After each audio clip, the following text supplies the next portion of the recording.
Você está no Universo Metadoxos, um podcast sobre a complexidade do mundo contemporâneo, um mundo que se inspira pela tensão e incerteza dos paradoxos.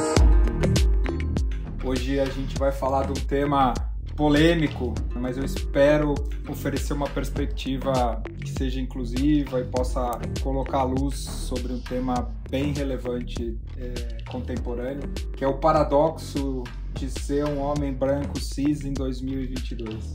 Os desafios do privilégio e o que fazer com o privilégio. E ao mesmo tempo poder olhar para si mesmo e se transformar. Metadoxos. Paradoxos que impulsionam a evolução.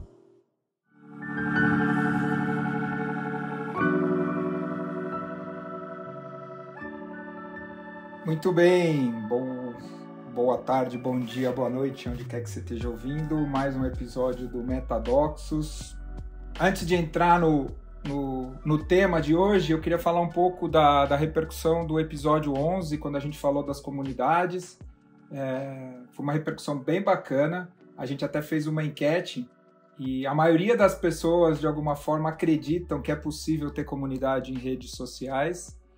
Talvez a gente grave um episódio exclusivo, trazendo gente do Insta, do Face, gente especializada em redes sociais e, ao mesmo tempo, antropólogos para falar dos desafios de relação. Eu, particularmente, vejo com muita dificuldade. O ser humano é um ser humano... Nós somos sociais por biologia e não por cultura.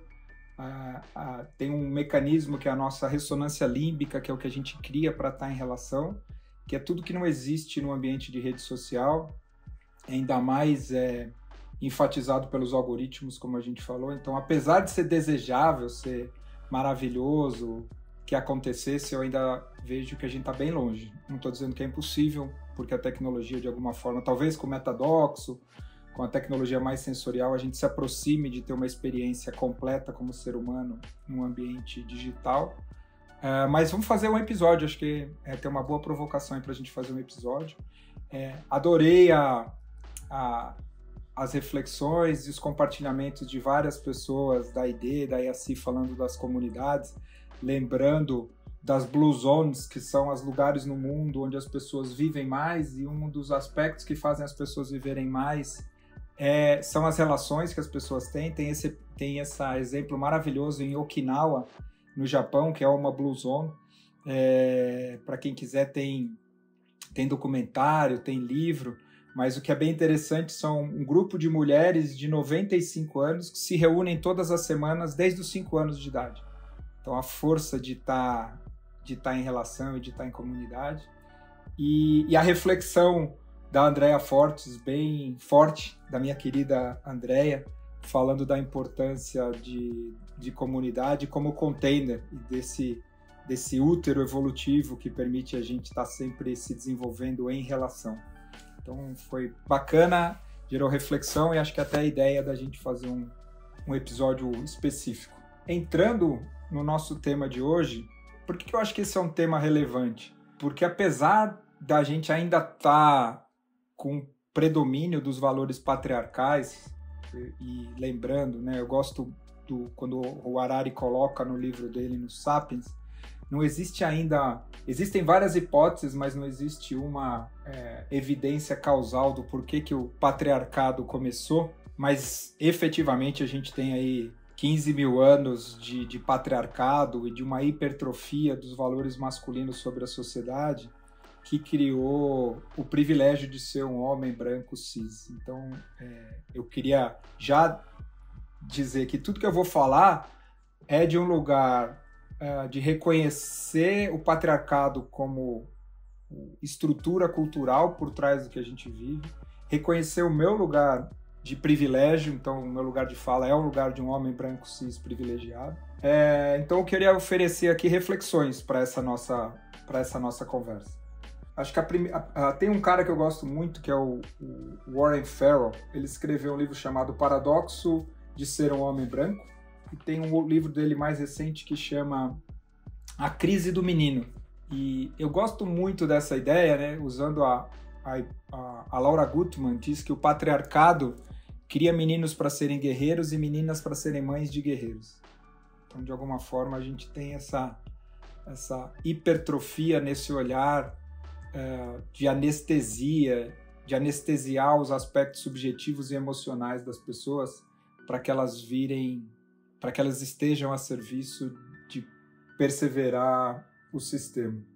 Acho que a pergunta que existe, que é uma pergunta que eu me faço, reconhecendo que a gente ainda está no lugar de privilégio, como é que eu uso o meu privilégio para abrir espaço para a inclusão das pessoas que de alguma forma são menos favorecidas dentro do sistema, e ao mesmo tempo fico vulnerável para me trabalhar, porque talvez esse seja o grande dilema do homem branco cis, que é a coragem de ficar vulnerável para se reconhecer, para se trabalhar e integrar a sua energia masculina e feminina. Em 2015 eu comecei a trabalhar para uma empresa em Nova York chamada Eileen Fisher, que é uma empresa maravilhosa.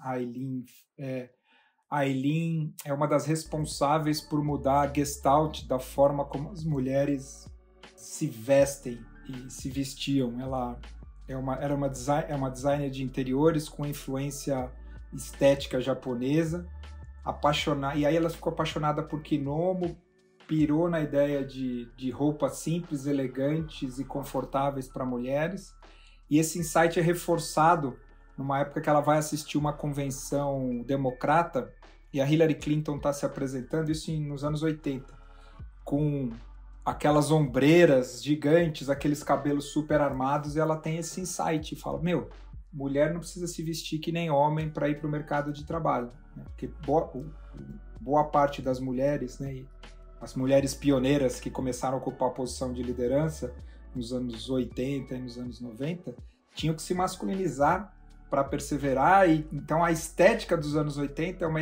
estética da mulher de se armar, né? De se armar não só internamente e emocionalmente, mas também externamente, na roupa, né? E a Eileen desenvolve essas roupas, e a ideia dela é, eu preciso estar vestido. Primeiro, eu não posso perder tempo para me vestir, porque eu quero passar tempo quero tomar café com os meus filhos, não preciso ficar me montando para ir trabalhar. E eu quero estar vestida para levar meus filhos para a escola, para estar no trabalho e para estar em casa, de forma elegante e confortável. Então ela monta a Eileen Fisher, que hoje é uma empresa importante, e a Eileen foi copiada. Mas eu estou contando essa história longa porque em 2015, quando eu fui começar a trabalhar na Eileen Fisher naquela época tinha 1.200 funcionários, dos quais 90% eram mulheres. As mulheres líderes todas feministas, aquelas feministas de Nova York, todas de cabelo branco, lindas e super bem vestidas, e mulheres de meia idade super elegantes, sofisticadas, inteligentes. Dos 10% de homens, provavelmente a grande maioria deles eram gays. E todo o convite para trabalhar na Eileen Fisher era de levar todo o processo de autoconhecimento e de transformação pessoal para contribuir com a transformação da Eileen Fisher. E eu tive uma pálida ideia do que é ser minoria no ambiente nesse momento, porque quando eu cheguei na Eileen Fisher, eu experimentei várias vezes esse sentimento de um preconceito das pessoas em relação ao que eu trazia. As pessoas sequer tinham me ouvido e a perspectiva que eu tinha para oferecer, mas o fato de eu ser um homem branco cis vindo de um país que elas julgavam machista, já colocava um viés na escuta dela. E obviamente eu fiz isso num lugar de privilégio, sendo consultor, sendo pago para fazer isso, e de alguma forma eu transformei o processo. Mas para mim, o principal insight, falei, cara, imagina quem vive isso 24 horas por dia, sendo uma mulher no mercado de trabalho, sendo alguém com orientação sexual ou homossexual, um negro, e isso me despertou e mudou muito a minha atenção, né? Então, eu sinto que a gente vive um momento de limiar, de transformação importante do patriarcado. Eu não sei quanto tempo, né? Levou 15 mil anos para a gente chegar aqui, eu não sei ainda quantas décadas vai levar para a gente transformar o patriarcado, mas seguramente a gente está num momento diferente hoje. É evidente que os movimentos todos de inclusão dos últimos 50 anos produziram resultado, né? As mulheres hoje têm mais poder, elas estão em situação de poder. Quando a gente olha mulheres na política, quando a gente olha mulheres no ambiente de trabalho, ou seja, as lideranças femininas e as mulheres seguramente estão num outro lugar. As lideranças negras também. Quando a gente olha para o Brasil, eu fico muito feliz do resultado que a política de cotas teve no Brasil. Então, é muito bonito ver jovens negros com voz, articulados, ocupando posição de liderança e pessoas ganhando musculatura. Da mesma forma que os direitos LGBTQIA+, também, e as pessoas, né, com direitos de estar em relação afetiva, direitos legais e também ocupando posições de liderança em várias áreas da sociedade. Não tem a menor dúvida de que a gente tem avanços e avanços importantes. Ao mesmo tempo, a gente está muito longe disso ser normal na sociedade, porque, né, enquanto a gente está falando aqui, a gente já está aqui há 12 minutos, né, a cada 11 minutos tem violência e abuso contra a mulher. Os negros têm 2,6 ou quase 3 vezes são assassinados, quase 3 vezes mais do que os brancos, mesmo nas mesmas condições de educação, nas mesmas condições sociais. E eu estou falando de assassinato, mas a gente pode pegar qualquer outro indicador, comparação de negros e brancos no Brasil, de mesma classe social, de mesma educação, é sempre pior para os negros. Então o racismo estrutural ainda é muito presente. E o Brasil é o país que mais mata pessoas trans. Ainda assim, com tudo isso e reconhecendo ainda que a gente tem um longo caminho pela frente, tem uma situação que aconteceu nos últimos 30, 40 anos e que, de alguma forma, criou uma perspectiva completamente nova de como as posições de poder vão ser ocupadas no futuro.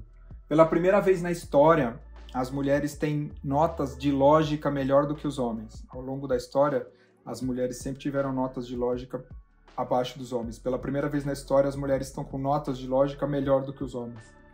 Elas, pela primeira vez na história, têm mais mulher entrando em medicina do que homem, e meio a meio em engenharia. Então, eu estou falando disso porque esse é o ambiente extremamente masculino, que é o ambiente da lógica, que sempre foi ocupado por homens. Então, tem alguma coisa acontecendo que, obviamente, a gente vai ver refletido na sociedade em 20, 30 anos, que são pessoas que estão se formando, estudando agora e vão estar em posições de poder em algumas décadas, mas efetivamente tem alguma coisa que rapidamente está deixando os homens e essa lógica patriarcal obsoleta, e toda vez que a gente tem transformação quem de alguma forma tem poder tenta fazer mais do mesmo mais rápido para continuar no poder, e quem está emergindo de alguma forma vai emergindo de um outro lugar. Ao mesmo tempo, a gente tem que reconhecer que, do mesmo jeito que existiram movimentos, o movimento feminista, que efetivamente conquistou muito espaço, os movimentos raciais, os movimentos LGBT, eles criaram processos inclusivos, né? Não existiu nenhum movimento de transformar os homens. Agora a gente começa com alguns grupos, alguns coletivos para tratar a masculinidade tóxica, para tratar essas questões do masculino abusivo, mas ainda não é um movimento da envergadura que esses movimentos tiveram no passado. O que faz com que os homens estejam ao mesmo tempo continuando tentando exercer poder de um lugar completamente imaturo e fálico e de todas essas questões, né? Você pega pessoas que são idolatradas na sociedade e a gente passa a mão na cabeça dessas pessoas, para citar alguns, né? No esporte você pega o Neymar e como é que a gente endossa posturas que são machistas e infantis, e, né, para pegar um aqui, mas para não explorar mais. Mas, ao mesmo tempo, tem outras coisas acontecendo que demonstram um nível de sofrimento silencioso. E, para mim, talvez o maior desses é na taxa de suicídio. Os homens, 70% dos suicídios são de homens de meia idade. E para mim isso, né, como são contemporâneos meus, dá para entender, os homens de meia idade foram formados para terem sucesso. A minha geração é a geração X. A geração X foi formada para ganhar dinheiro e ter sucesso. Basicamente, esses são os valores dos anos 70 e 80, de quem nasceu no final dos anos 60, começo dos anos 70. E, efetivamente, esses homens de meia-idade brancos estão diante do fracasso, estão diante do desemprego, estão diante do desafio de prover uma família e ser incapaz de fazer isso. Isso é um fenômeno mundial. Talvez esse seja o maior disparador de fracasso e de frustração. A Brené Brown, em um dos TEDs dela, ela fala disso, né? Porque a Brené Brown, que fala de vulnerabilidade e coragem, tem um dos livros dela, A Coragem de Ser Imperfeito, ela conta uma história muito bacana, porque no começo do trabalho dela, a maioria das pessoas que se aproximavam da Brené Brown eram mulheres. E aí tem um dia que ela está numa fila de dar autógrafo pro livro que tem um homem. E aí o cara pergunta para ela, por que você direciona toda a sua fala para mulheres? Porque eu sinto que é as mulheres que mais entendem, que mais precisam disso. Ele fala, eu não sei, eu queria te oferecer aqui minha perspectiva, eu sou um pai de família, casado com uma mulher e tenho 2 filhas. E tudo que mais me amedronta, as minhas mulheres verem que eu caí do cavalo branco, que eu não sou o príncipe e o guerreiro que elas acham que eu sou um fracassado.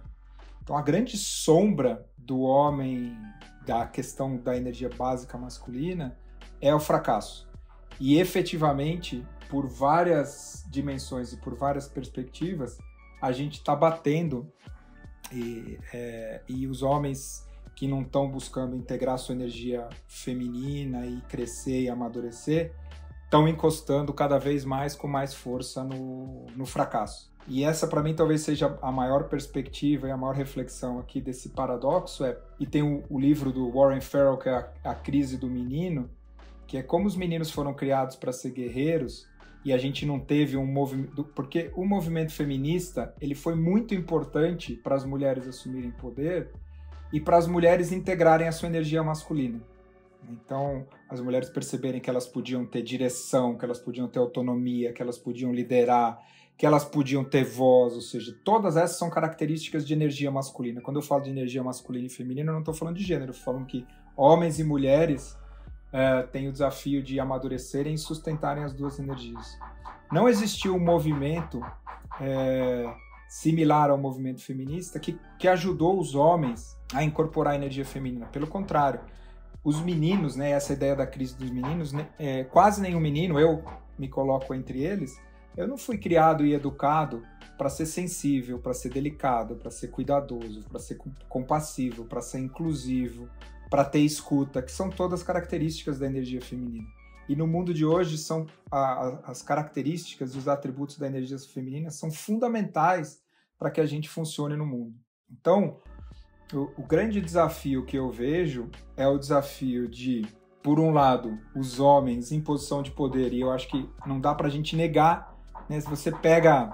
Tem tantas imagens, né? Você pega a guerra da Ucrânia e você olha o noticiário, só tem homem branco de meia idade discutindo os destinos do mundo.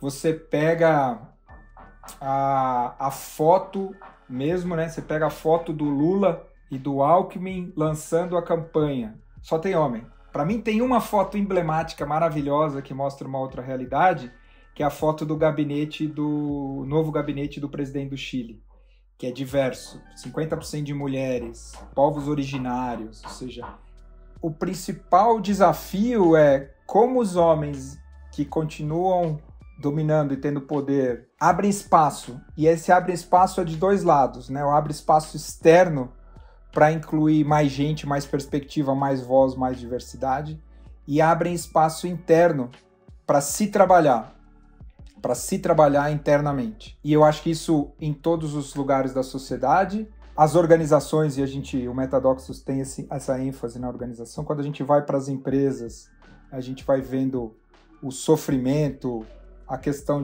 da saúde mental, a questão da grande renúncia e muitas pessoas se demitindo. Quando a gente olha, daria para dizer que boa parte do que está direcionando a transformação das empresas é a dificuldade que as empresas têm de serem femininas, de terem valores femininos. Então, uma empresa com mais mulheres não necessariamente significa uma empresa mais cuidadosa, mais empática, mais afetiva. O grande desafio que as organizações têm é de, por um lado, diminuir a ênfase no masculino, na meta, no objetivo, na direção, e abrir espaço para a escuta, para o acolhimento, para o ser humano. E talvez, para a gente terminar aqui, compartilhando um pouco da minha história, eu já falei um pouco aqui, e esse episódio é muito relevante para mim, porque essa ideia da energia masculina e feminina foi central no meu processo de vida. Daria para dizer que, desde pequenininho, eu tive que lidar com esse paradoxo. Nasci numa família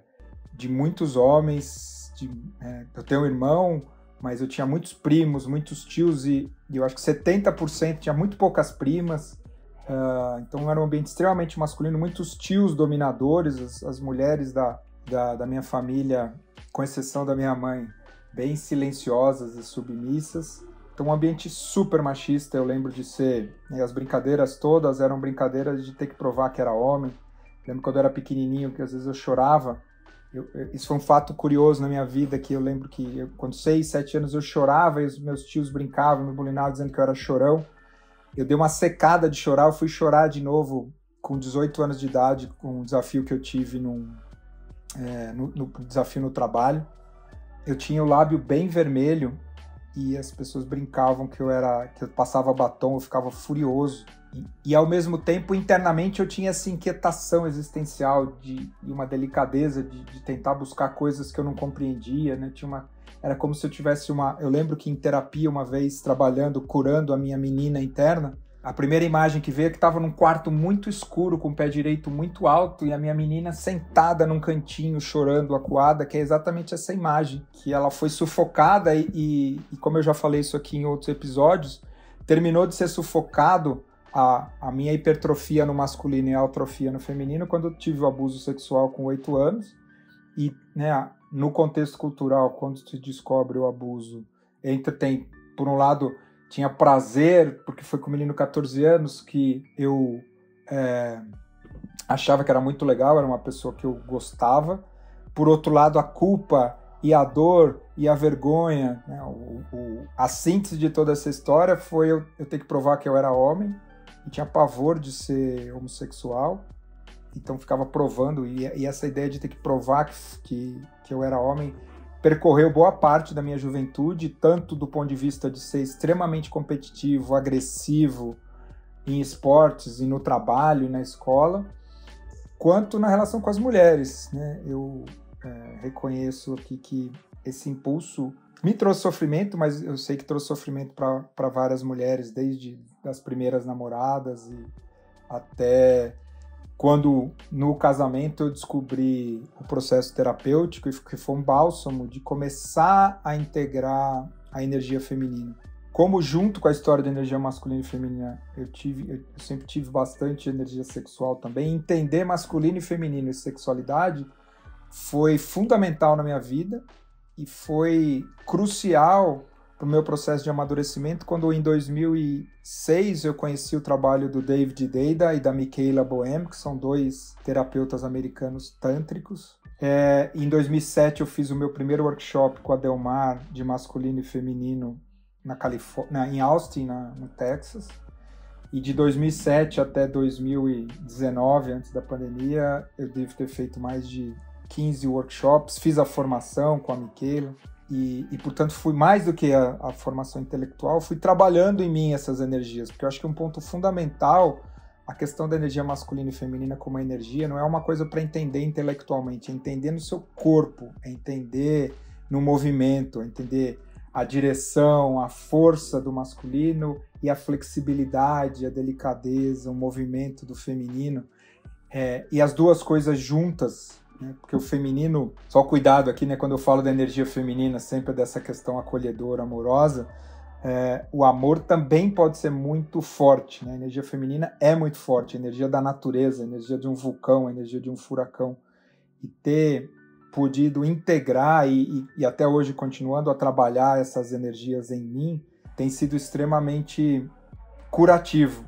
E acho que a ideia, né, eu relutei em gravar esse episódio, porque eu sei que esse é um tema polêmico, mas eu espero que as pessoas ouçam com esse lugar de sustentar perspectivas, de não buscar o certo e o errado. Eu não tenho a menor dúvida dos abusos, do sofrimento, da dor das mulheres, dos negros, mas ao mesmo tempo a gente está vivo hoje e agora, e como é que a gente pode usar essa reflexão, essa consciência para abrir espaço de inclusão e ao mesmo tempo ir curando essa masculinidade tóxica e esses homens que mais parecem meninos brincando com seus objetos fálicos a amadurecer e integrar suas energias masculinas e femininas. Então, se você é um homem branco cis me ouvindo, o convite é para você ao mesmo tempo reconhecer os seus privilégios, ver como é que você pode abrir mais espaço e ao mesmo tempo criar o compromisso de se trabalhar, de curar o seu menino interno, curar a sua menina interna e amadurecer como homem. Espero que vocês tenham curtido, espero que vocês compartilhem as suas perspectivas, ofereçam as suas reflexões. Vai ser um prazer estar dialogando com vocês sobre esse episódio e a gente se vê nos próximos episódios, porque todo mundo está certo até certo ponto.